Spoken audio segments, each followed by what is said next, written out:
Hello and welcome to another Whiteboard Training Wednesday. Isaiah here with Cheeky Scientist, and today we're talking about something that we've never talked about before, which is what do PhDs spend their first real paychecks on? Okay, not your first postdoc salary, your postdoc paycheck, not your PhD stipend, but your first real paycheck. When you transition into an industry job, what do PhDs spend this first big paycheck on?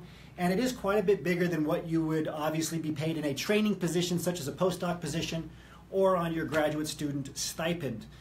On average in the US, Canada, many other countries, the postdoc's salary, the average postdoc salary is $46,142.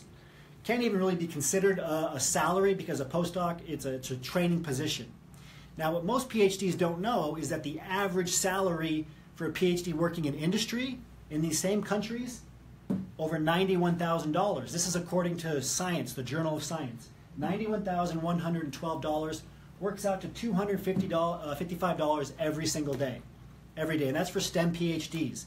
Physical scientists, life scientists, engineers, social scientists, education, teaching and learning, even economics.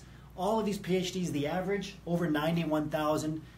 For a lot of you, you're probably watching this saying, I can't even believe that there's no way that's the average. It is, and it's what you're worth in industry, just not academia.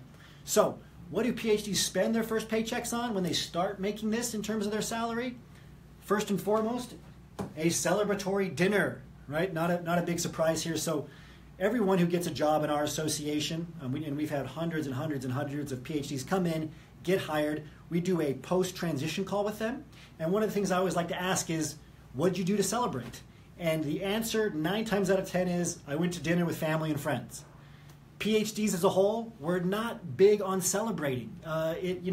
It's in our nature to accomplish a goal, no matter how hard it is. Even if it took us 2 years to get a job, have a dinner and then move on to the next thing.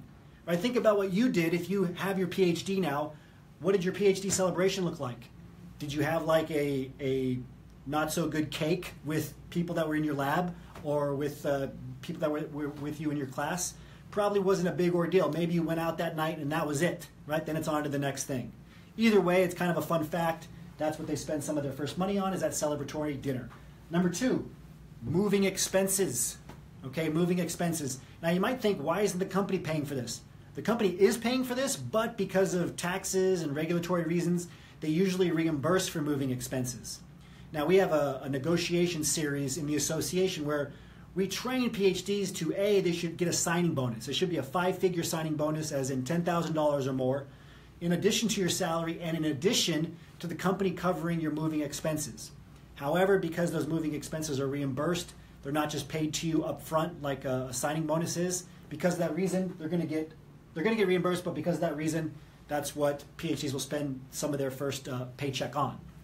Number 3, debt. Not a surprise here, right? If you're making a graduate student stipend of $19,000 a year, that's well below the poverty line.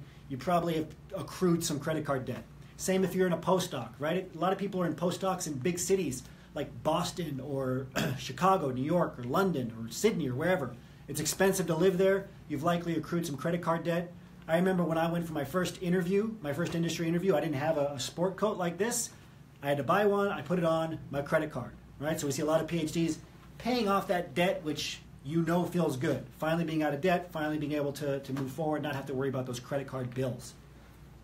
Number 4, a house or condo. Now a lot of companies, if you are relocating, they will cover your housing expenses for the first 3 months. Sometimes they'll reimburse you, or sometimes they have corporate housing or a corporate condo that you can live in. However, after that, you're likely going to put a down payment on a house or a condo. You can finally afford to be an owner instead of just renting if you choose to. We see a lot of PhDs doing that. That's why it's number 4. Number 5 and finally, training. You've likely spent most of your life in academia. When you get into business, you have to learn to speak the language of business.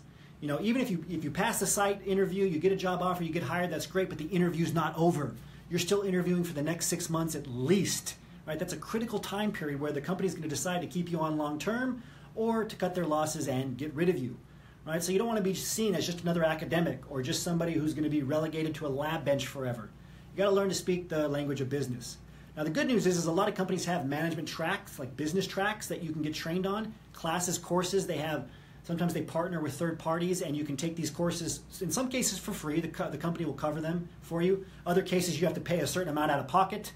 And then, of course, there's other online training programs and materials that you can get a hold of to really put yourself ahead and make sure that you're staying at the company and you're going to get promoted.